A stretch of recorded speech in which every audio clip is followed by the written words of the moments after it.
Bom dia, irmãos e irmãs. Estamos juntos para mais um EBD, mais uma celebração àquele que vive, aquele que era, que é e que há de vir.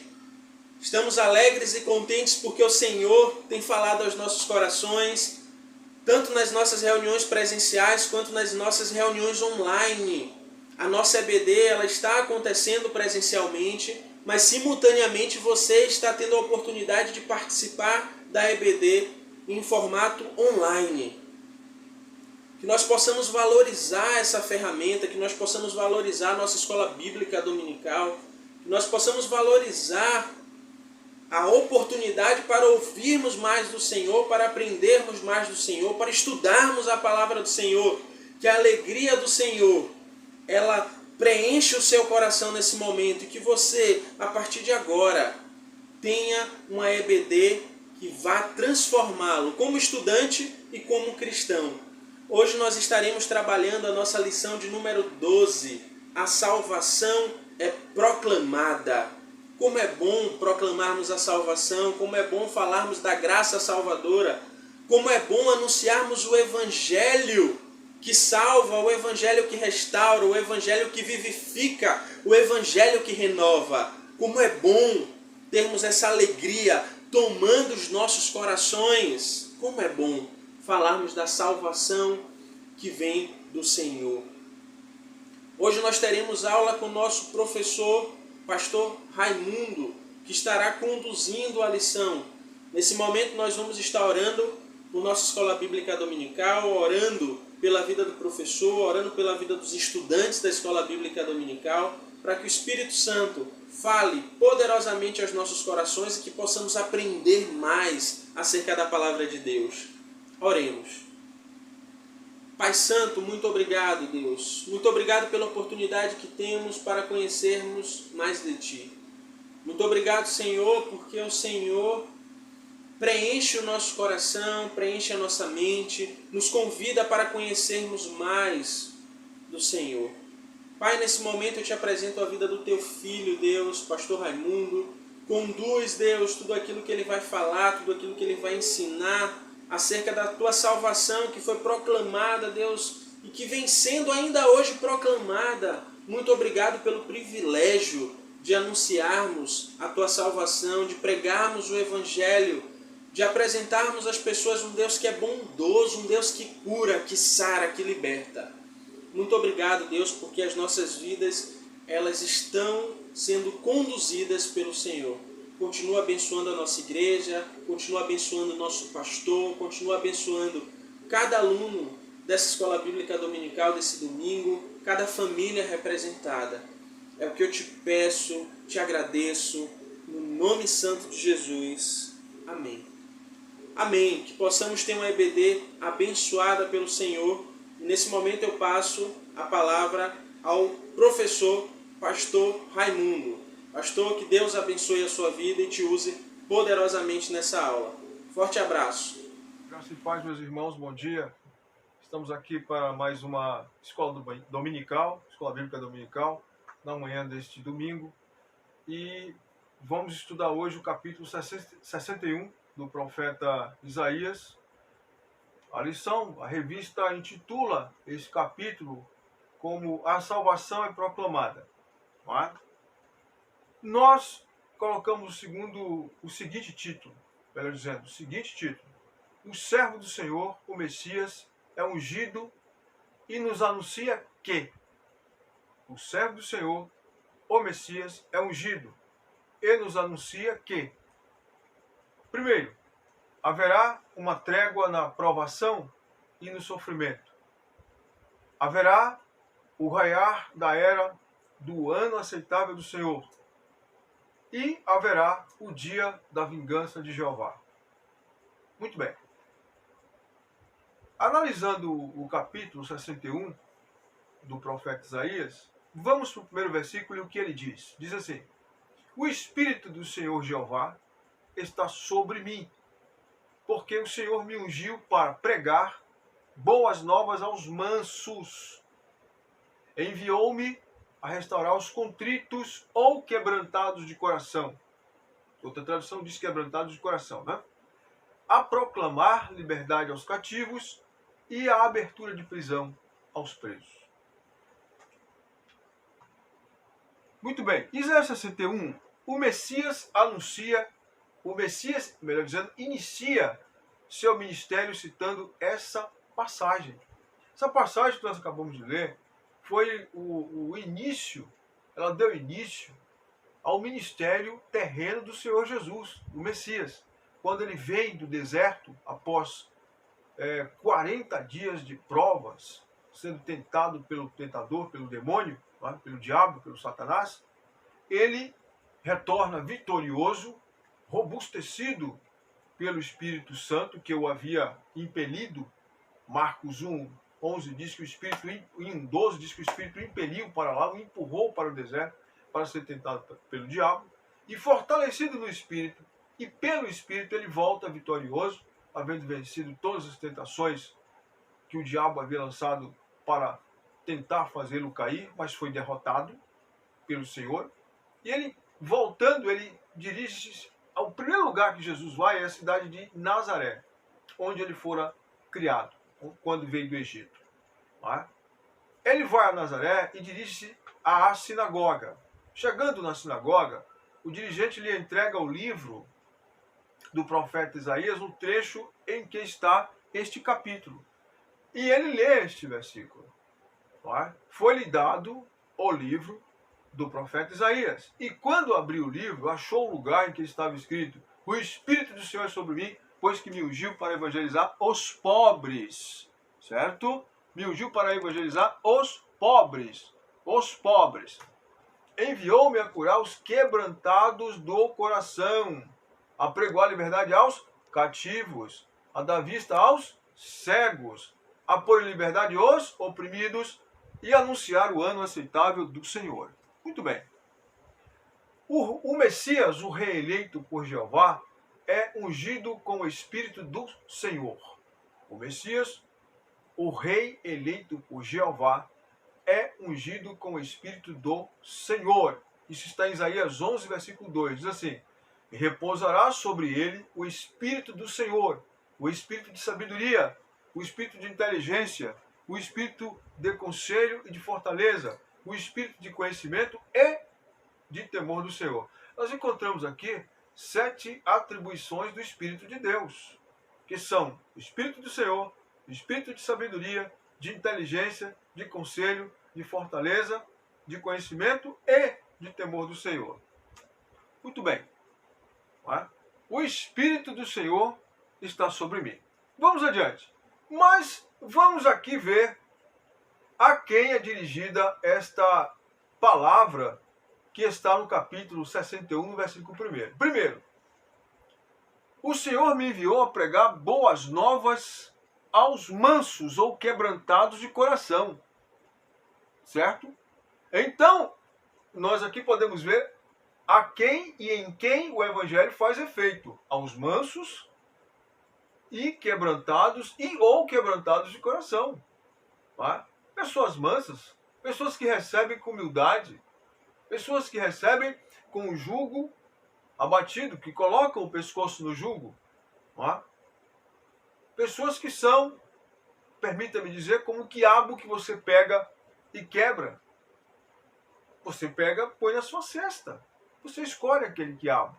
Mas aquele quiabo que é duro, você aperta ele para ver se ele é um quiabo mole, né? Se é bom, e ele flexiona, mas não quebra, você rejeita esse quiabo. São essas pessoas também cujo teor, o interior são inflexíveis, no interior são inflexíveis, o Evangelho não entra nessas pessoas. Então, o Evangelho, Jesus veio pregar o Evangelho, o Messias anunciou o Evangelho aos quebrantados de coração, aos mansos. Outra coisa, pregar boas novas aos quebrantados de coração e curar os quebrantados de coração. O Evangelho também só cura os quebrantados de coração. Você, para receber uma cura, um milagre, ou para receber mesmo uma cura na alma, você precisa ser quebrantado de coração. Eu preciso ser quebrantado de coração.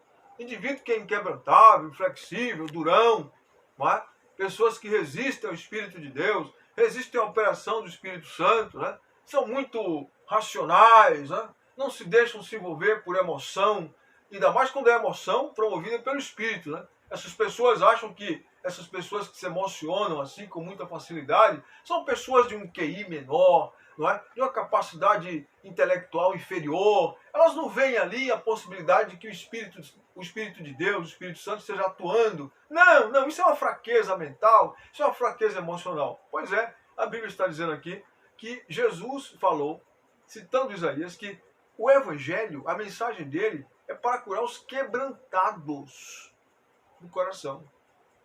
Pessoas quebrantadas, destroçadas, pessoas que são maleáveis ante a mensagem do Evangelho, que não ficam elocubrando, não ficam teorizando, não ficam inventando teorias para achar quem botou o ovo em pé, quem descobriu a roda, não é?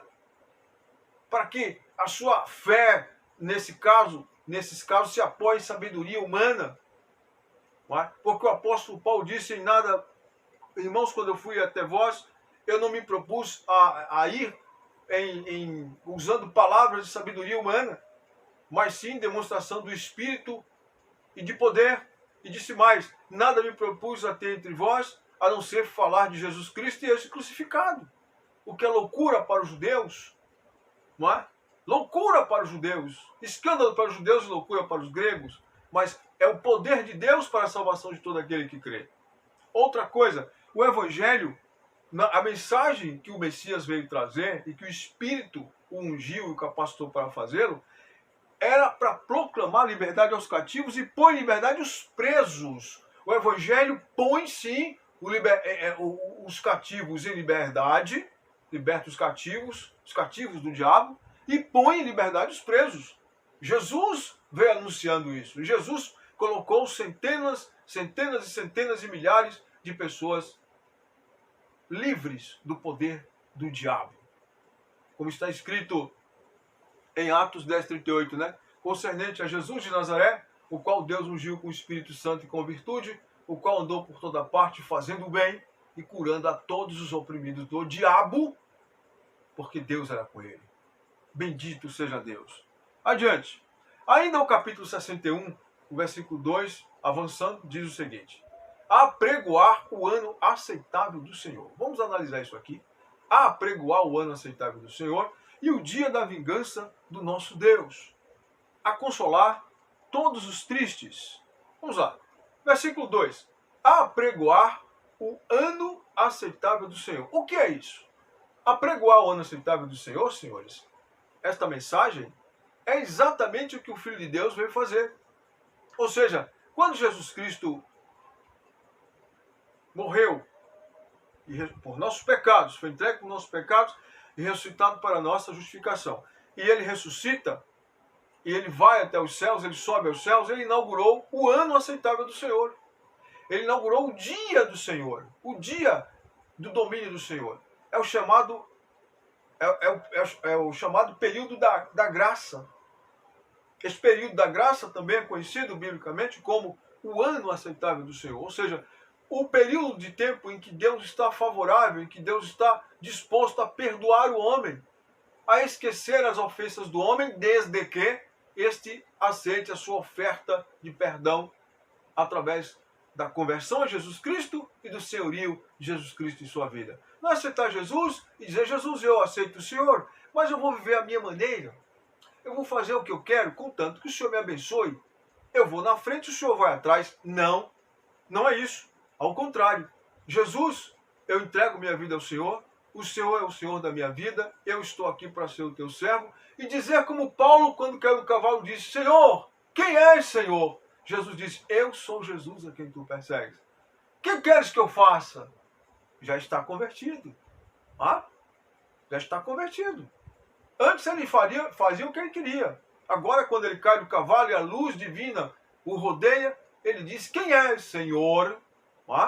Reconhece que quem está falando com ele é o Senhor. E segundo, o que queres que eu faça? O que queres que eu faça? Esta deve ser a pergunta do servo. Então, o ano aceitável do Senhor, ou seja, o período do perdão, o ano do perdão, o período da graça é o que nós estamos vivendo, mas breve esse período vai findar. Deus vai colocar um ponto final dele. E logo após o período da graça, o ano aceitável do Senhor, virá o período chamado dia da vingança de Jeová, ou seja, o dia da ira, o tempo da ira. Jesus veio anunciar o ano aceitável do Senhor, mas veio anunciar que vai chegar o dia da ira. Tá? A consolar todos os tristes. Sim, consolar todos os tristes, porque esta mensagem, embora salvífica, ela nos traz salvação, mas ela não nos isenta dos problemas e das dores que ainda há neste mundo, mas nos consola, nos leva a crer e a estarmos cientes de que, dentro em breve, todas essas coisas serão findas com a instauração do reino milenar de Cristo e, por fim, os novos céus e a nova terra, a nova Jerusalém, onde não haverá mais pranto, não haverá mais morte, não haverá mais dor, não haverá nenhuma maldição, nenhuma praga que existe nesse mundo, haverá ou entrará no lar celestial, na nova Jerusalém, e antes, porém, no milênio do Senhor Jesus aqui nesse mundo, quando ele voltar para estabelecer seu reino milenar nesse mundo. Glória a Deus. Por isso que o texto diz também a consolar todos os tristes, consolar os que choram. Porque o Evangelho tem uma mensagem de consolo. Jesus disse àquela mulher que perdeu o filho lá em Naim, mulher, não chores. E ele consolou a mulher devolvendo-lhe o filho. Tá? Ele disse a Marta e a Maria, eu não tinha dito que se vocês crerem, vocês verão a glória de Deus. E ele ressuscitou Lázaro, como uma prova do seu poder, do que ele fará com todos os que nele esperam e não ficarão envergonhados naquele dia. Nós que perdemos familiares, parentes, enfim, serão ressuscitados naquele dia e nós os veremos e viveremos com eles novamente na glória de Deus.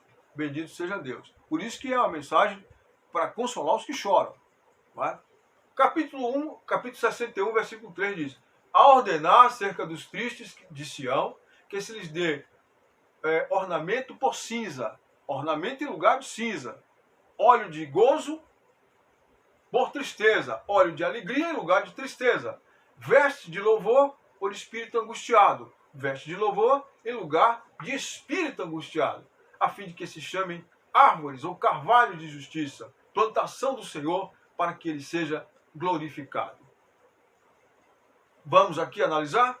Primeiro, e a pôr sobre os que em Sião de luto estão, uma coroa ao invés de cinzas. Uma coroa ao invés de cinzas. Esse texto nos mostra que a posição em Cristo é uma posição que nos coloca uma coroa na cabeça. Jesus prometeu uma coroa a todos os que o servem. Ele prometeu a coroa da justiça. Ele prometeu a coroa de glória. Paulo fala da coroa de glória. Ele fala da coroa da vida. E a pôr sobre os em Sião de luto estão uma coroa. Coroa fala de coroação, fala de honra, ao invés de cinzas. É a substituição do luto pela glória, pela alegria. Não é? Óleo perfumado ao invés de pranto, para alegrar a alma. Isso são as dádivas do Espírito, não é? A presença do Espírito de Deus. Claro que não nos isenta das tristezas desse mundo, mas o Espírito vem e nos revigora. O Espírito de Deus nos alegra com os seus dons, com suas dádivas, com os louvores celestiais, que alegram a nossa alma, que nos faz olhar para as promessas. Não é? Óleo perfumado, óleo de alegria. Isso é no Espírito, o perfume de Cristo na nossa alma. E mostra para as promessas, para o cumprimento de promessas no futuro, vaticinando como será o futuro, porque tenho para mim que as aflições desse tempo presente, disse o apóstolo Paulo, não são para serem comparadas com a glória que em nós há de ser revelada. Tá? Claro, essa glória, essa coroa, ao invés de cinzas, tudo isso vai sendo revelado de glória em glória. Isso tudo vai sendo revelado com o desdobramento da vida cristã. Entendeu? Óleo perfumado ao invés de pranto. Há um óleo sobre a nossa cabeça. Esse óleo é a unção do Espírito, que nos alegra, mesmo em tempos de tristeza, em tempos de cinzas, de céu cinzento. Nós temos a certeza de que é passageiro. Isso não retira a nossa alegria. Isso não retira o motivo da nossa alegria. Como disse o apóstolo Paulo, alegrai-vos no Senhor, outra vez vos digo, alegrai-vos, regozijai-vos sempre no Senhor. Vestes de louvor ao invés de espírito angustiado. Vestes de louvor. Vestes, não vestes de pano, de tecido, mas vestes no espírito, na alma. Vestes de adoração, que muitas vezes nos falta. Ao invés das vestes de louvor e de adoração, nós nos vestimos das vestes da murmuração, as vestes da dúvida, as vestes da incredulidade. Não é? Alguns até chegam ao ponto de vestir as vestes da blasfêmia, blasfemando contra Deus, duvidando da palavra de Deus, duvidando da providência de Deus, duvidando da sabedoria de Deus, porque não recebeu uma bênção, ou porque as coisas não estão do jeito que queria que estivesse. Irmãos, nós precisamos nos vestir dessa veste de louvor que está sobre nós. Pedir ao Senhor, cumpra em nós essas palavras, veste-nos de louvor, que a nossa boca se encha de louvor, mesmo com os amargores que a vida nos dá, que o inimigo manda contra nós através das pessoas que são instrumentos dele para nos ferir. Nós precisamos estar com essas vestes de louvor, não é? Na alma, no espírito, para a glória de Deus, ao invés do espírito angustiado. Deus não quer o seu povo com o espírito angustiado, espírito abatido, espírito oprimido, espírito atribulado, espírito amargurado, não. Deus quer o seu povo com vestes de louvor, vestes de alegria. Receba isso em nome de Jesus e vivamos isso. Tire essa palavra de amargura, de amargor da alma e põe uma palavra de gozo, uma palavra de bênção. O indivíduo chega e diz, essa vida é um inferno. Não diga isso. Diga, essa vida é uma bênção. Temos problemas, mas a vida não é um inferno. O inferno não tem descanso, quem está no inferno. O inferno, o indivíduo anseia por uma gota d'água. Você tem um copo d'água, você tem água na geladeira. Você já imaginou o que é isso? O indivíduo está num lugar onde uma gota d'água alivia o sofrimento dele? É assim no inferno. Entende? Então não fale isso. Vista-se de louvor ao invés de espírito angustiado. Deus quer te vestir de louvor e o diabo quer te vestir de espírito angustiado. Rejeite isso e vista-se do louvor que Deus quer te vestir. Em nome de Jesus. Isaías 61, versículos 4 e 5 diz assim. Preste muita atenção. Edificarão os lugares antigamente assolados e restaurarão os de antes destruídos. E renovarão as cidades assoladas, destruídas de geração em geração. E haverá estrangeiros que apacentarão os vossos rebanhos, e estranhos serão os vossos lavradores e os vossos vinhateiros. O que isso quer dizer? Isaías 61, 4 e 5. Primeiro, o efeito da obra do Messias ultrapassa a fronteira de Jerusalém. O efeito da obra do Messias ultrapassa as fronteiras de Jerusalém, Israel. E antes do estabelecimento da cidade de Jerusalém Celestial, a Jerusalém terrestre seria e será reconstruída. Por quê? Observe, esse texto foi escrito e profetizado por Isaías como sendo também a reconstrução da cidade de Jerusalém, que viria a ser destruída como disciplina contra os judeus por eles haverem pecado contra Deus. E foram levados para a Babilônia, passaram 70 anos lá. Então Deus garante, Deus assegura que mesmo debaixo dessa disciplina severa, que essa disciplina acabaria e que eles voltariam, né? Corrigindo, voltariam e reconstruiriam as cidades e que até pessoas de fora iriam ajudar na reconstrução desta cidade ao longo dos anos, ao longo dos séculos. Né? Antes do estabelecimento da cidade de Jerusalém Celestial, a Jerusalém terrestre seria reconstruída. E o efeito da obra do Messias ultrapassa as fronteiras. Edificarão os lugares antigamente assolados pela destruição causada pela invasão de Nabucodonosor, no ano 586 a.C., e restaurarão os de antes destruídos, e renovarão as cidades assoladas, destruídas de geração em geração. Está vendo? Renovarão os lugares destruídos, seriam reconstruídos, não haveria de ficar para sempre daquela forma. E haverá estrangeiros que apacentarão os vossos rebanhos, e os estranhos serão os vossos lavradores e vossos vinhateiros. Tomando isso no aspecto eclesiológico, isso fala do efeito da obra do Messias fora das fronteiras de Jerusalém e de Israel. Não é? Expandindo o reino de Deus, e não é isso que está acontecendo no mundo. O evangelho não está praticamente atingindo todo mundo, graças a Deus. Não é? E haverá estrangeiros apacentando vossos rebanhos. Não é? Tomando isso aqui, ampliando isso aqui, não fala aqui de rebanho de gados? Isaías está falando de rebanho de gados? Pois é. O efeito da obra do Messias ultrapassa as fronteiras de Jerusalém, Israel, e antes do estabelecimento da cidade de Jerusalém celestial, a Jerusalém terrestre será reconstruída. Glória a Deus. Capítulo 61, versículo 6. Vamos ao versículo 6? Diz assim: mas vós sereis chamados sacerdotes do Senhor, e vos chamarão ministros de nosso Deus. Comereis a riqueza das nações, e na sua glória vos gloriareis. Muito bem. O que significa isso? Primeiro, o Messias consagra e eleva aos seus servos a posição de sacerdotes. Reino sacerdotal e ministros do Senhor.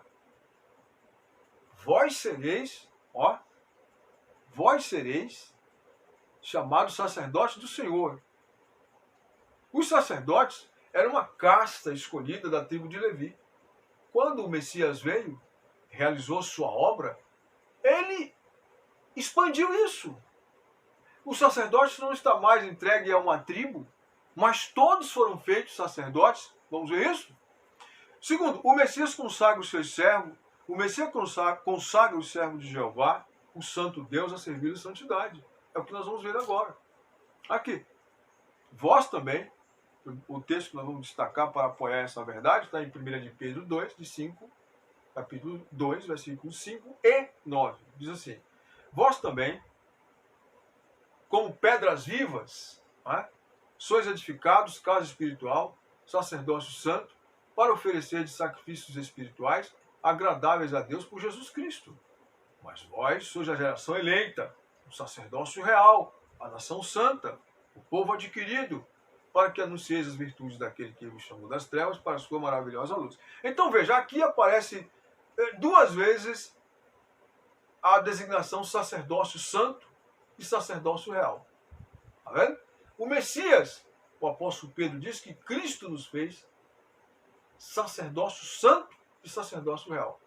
Há uma tribo, a tribo de Levi? Não. Todos que creem em Cristo foram feitos parte integrante desse reino sacerdotal. Todos, sem distinção. Entendeu? E nos fez, Apocalipse 1,6 vai mais além, diz assim, Apocalipse 1,6 é categórico. E nos fez reis e sacerdotes para Deus e seu Pai. A ele glória e poder para todos sempre. Amém. E nos fez reis, ou reino, e sacerdotes. Está vendo? Nos fez, o apóstolo João por dizer, nos fez a nós apóstolos. Ele não diz isso. Ele diz, nos fez a todos nós, reis e sacerdotes, para o seu Deus e Pai. Então a igreja é um reino de sacerdotes. Sacerdotes que elevam orações, elevam súplicas, ações de graças, louvores, adoração ao Deus bendito por Jesus Cristo. Mas que vivem em santidade, porque Deus é santo. O santo Deus exige santidade dos seus servos. E o Messias consagra os seus servos a posição de sacerdotes, mas exige santidade dos seus servos. Porque o Deus a quem estão cultuando e os sumos sacerdotes são santos. Santíssimos. Nós podemos servir a Deus a nossa maneira. Sem santidade ninguém verá o Senhor. Muito bem.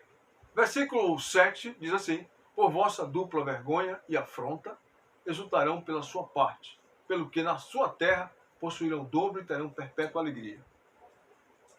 Vamos analisar esse versículo 7. O efeito, a ação, o galardão proporcionado pelo Messias aos seus servos, tanto aqui como na Nova Jerusalém, é o efeito, a ação, o galardão proporcionado pelo Messias aos seus servos, tanto aqui como na Nova Jerusalém, é dupla honra.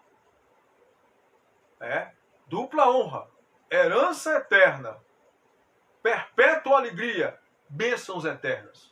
Isto começa aqui e deságua na eternidade. Dupla honra, herança eterna, perpétua alegria, bênçãos eternas. Isso não se restringe a uma vida de sucesso terreno. Não. Não somente isso, ou apenas isso, ou não é isso. Isso fala de bênçãos espirituais que estão sobre nossas cabeças, que Nós, se realmente crêssemos e estivéssemos atentos a isso, nós viveríamos mais alegres. A palavra de Deus diz que Deus nos fez reis e sacerdotes, Jesus nos fez reis e sacerdotes para Deus, e nos diz que Deus nos abençoou e nos colocou nos lugares celestiais em Cristo Jesus. Nós estamos assentados com Ele nas regiões celestiais, nos lugares celestiais. Ele nos representa no céu. Veja que posição nós estamos. Isso será revelado no futuro, a posição que cada um de nós estamos diante de Deus, colocados por Cristo Jesus. Nos foi dado o nome de filhos de Deus. Filhos de Deus. Nem os anjos têm esses títulos. Esse título, mas Deus em Cristo nos deu esse título. Isso é dupla honra. Isso é herança eterna, perpétua alegria, bênçãos eternas, bênçãos infindáveis. Muito bem. Isaías 61:8 diz: porque eu, Senhor, amo o juízo. Observe. Eu, Senhor, Jeová, amo o juízo. Aborreço a iniquidade. Eu lhes darei a sua recompensa. Em verdade, eu farei um concerto eterno com eles. Veja, Deus ama o juízo, irmãos. Deus ama a justiça. Deus ama a justiça. Deus ama a justiça e aborrece a iniquidade. Deus ama a justiça e aborrece a injustiça. Deus ama o juízo e aborrece a iniquidade. Então nós não podemos amar a iniquidade e aborrecer o juízo. Não. Servo de Deus tem que amar a justiça. Justiça não é vingança. Justiça é aquilo que é certo, aquilo que é correto, aquilo que é de acordo com a vontade de Deus. Isso é justiça. Certo? Isaías 61:8 continua dizendo: Jeová, o Deus santo, e da santidade que exige santidade de seus servos. Jeová, o Deus santo, e da santidade, e que exige santidade de seus servos. Deus não coloca a santidade de seus servos como uma opção. Algo opcional. Bom, se você quiser, você entra no céu a si mesmo. Não precisa você ser santo, não. Eu abro mão aí, alivio para você, não. Deus exige santidade. Ele é santo e exige santidade. 1 de Pedro 1,16 diz, 1,15.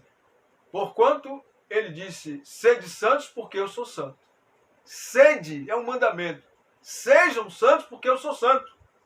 Jeová, o Deus juízo, ou seja, a justiça, que odeia a iniquidade e o roubo. Deus odeia aquilo que é iníquo, aquilo que é desonesto, aquilo que é impuro, o peso falso, a balança enganosa. Irmãos? Nós temos que ser justos. Se devemos, nós temos que pagar o que devemos. Nós não podemos ser injustos, sonegar, enganar, trapacear. Não podemos. Jeová, o Deus das recompensas e galardão. Ele disse que vai retribuir a cada um de nós segundo as suas obras. Ninguém se engane. Deus vai retribuir aos santos e aos injustos. Aos santos e aos pecadores, aos justos e aos injustos. A cada um ele vai retribuir. Até o ímpio tem galardão. Só que o galardão do ímpio é pena de fogo eterno. Tá? Tribulação, angústia, a todo homem, a alma de todo homem que aborrece a verdade e ama e pratica a mentira. Gozo, paz, alegria, galardão eterno àqueles que amam a verdade e perseveram nela. É o que está em Romanos 2, versículo 4. Né? Isaías 61:9. E a sua posteridade será conhecida entre as nações, e os seus descendentes no meio dos povos. Todos quantos os virem, os conhecerão como semente bendita do Senhor. Vamos ver o que é isso?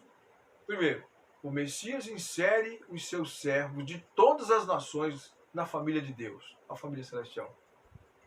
A sua posteridade será conhecida entre as nações e os seus descendentes no meio dos povos. Todos quantos os virem, os conhecerão como semente bendita do Senhor. O Messias insere os seus servos de todas as nações na família de Deus, na família celestial. E para finalizar, o versículo 10, né? Fechando com chave de ouro, ele diz: regozijar-me-ei muito no Senhor, diante de tantas bênçãos e tantas promessas feitas pelo Deus fiel e que serão fielmente cumpridas. O profeta diz, o Messias, expressando o sentimento do Messias, que é quem fala nesse texto. O profeta fala como um porta-voz do sentimento do Messias, ele diz, regozijar-me-ei muito no Senhor. O Messias falando, o profeta falando pelo Messias. Regozijar-me-ei muito no Senhor. A minha alma se alegra no meu Deus. porque me vestiu de veste de salvação, me cobriu como um manto, com o manto da justiça, como um noivo que se adorna com atavios e como uma noiva que se enfeita com as suas joias. O Messias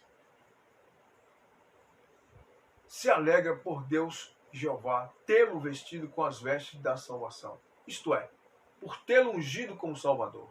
Aqui o vestiu, que ele precisava ser salvo, não é isso? O ungiu como Salvador, o consagrou como Salvador. E ao mesmo tempo o vestiu, isto é, o ungiu como justo e justificador dos que creem nele. Romanos 3, 25 e 26, João 6, 27, Lucas 4, 18 e 19, Isaías 11, versículo 2. O gozo e a exultação do Messias e do seu povo, também chamado de a noiva. Apocalipse 19, de 7 a 9 e 21, versículo 2. Vamos aos textos? Diz assim, Apocalipse 19, de 7 a 9. Alegremos-nos, exultemos e demos-lhe a glória, porque são chegadas as bodas do Cordeiro, cuja esposa a si mesma se ataviou, pois lhe foi dado vestir-se de linho finíssimo, resplandecente e puro, porque o linho finíssimo são os atos de justiça, observe dos santos. Atos de justiça. Não são atos de corrupção, não são atos de imoralidade, de impureza, de prostituição, de roubo, de mentira. Não. São atos de justiça, de retidão, de pureza diante de Deus e dos santos anjos. Então me falou o anjo, escreve, bem-aventurados são aqueles que são chamados a ser das bodas do Cordeiro, as verdadeiras palavras de Deus. Vi também, Apocalipse 21, versículo 2, vi também a cidade santa, Nova Jerusalém, que descia do céu da parte de Deus, ataviada como noiva adornada, cheia de adornos, de enfeites para o seu esposo. Veja, Romanos 3, 25 e 26, ao qual Deus propôs para a propiciação pela fé no seu sangue. É o Messias vestido com as vestes da salvação, ao qual Deus propôs, ou seja, Jesus, Deus propôs para a propiciação pela fé no seu sangue, no sangue de Jesus, para demonstrar a sua justiça pela remissão dos pecados, danos cometidos, sob a paciência de Deus, para a demonstração da sua justiça nesse tempo presente, para que ele seja justo e justificador, vestido de salvação e salvador daqueles que têm fé em Jesus. Justo e justificador. Entendeu? E também para mostrar que Deus vestiu Jesus com as vestes da salvação, veja esse texto, João 6, 27. Evangelho de João 6, 27. Onde Jesus disse para os seus discípulos e para outros que estavam ali que o abandonaram, que eram discípulos, mas o abandonaram quando viram aquele discurso. Trabalhai não pela comida que perece, mas pela comida que não perece. Trabalhai não pela comida que perece, mas pela comida que permanece para a vida eterna, na qual o Filho do Homem vos dará, porque é este Deus o Pai o selou. Está vendo? Deus o selou. Ou seja, Deus ungiu. É Jesus que Deus ungiu. É Jesus que Deus graduou como Salvador. É Jesus que Deus colocou a coroa na cabeça e disse, você é o Salvador do mundo. O vestiu com veste de salvação. Isaías 61, versículo 11, melhor dizendo, finalizando. Porque como a terra produz os seus renovos, e como o horto faz brotar o que nele se semeia, assim o Senhor Jeová fará justiça, para brotar justiça e louvor para todas as nações. Vai? Ou seja, o sucesso do trabalho do Messias, de seu esforço, seu amor, sua abnegação, é certo. Ele verá o penoso fruto do trabalho da sua alma e ficará satisfeito. Vejam o fruto do trabalho do Messias. Ele diz, quando eu for levantado da terra, todos atrairei a mim. É o fruto do seu glorioso trabalho, do seu penoso trabalho. Os milhões e milhões e milhões, tantos como a areia da praia, tantos como a areia do mar, incontáveis que entraram e que entrarão nos céus, salvos, comprados com a moeda mais valiosa do universo, entre aspas, que é o sangue preciosíssimo, imaculado de nosso Senhor Jesus Cristo. Que Deus nos guarde em Cristo Jesus. Amém. Deus te abençoe, meu irmão, minha irmã.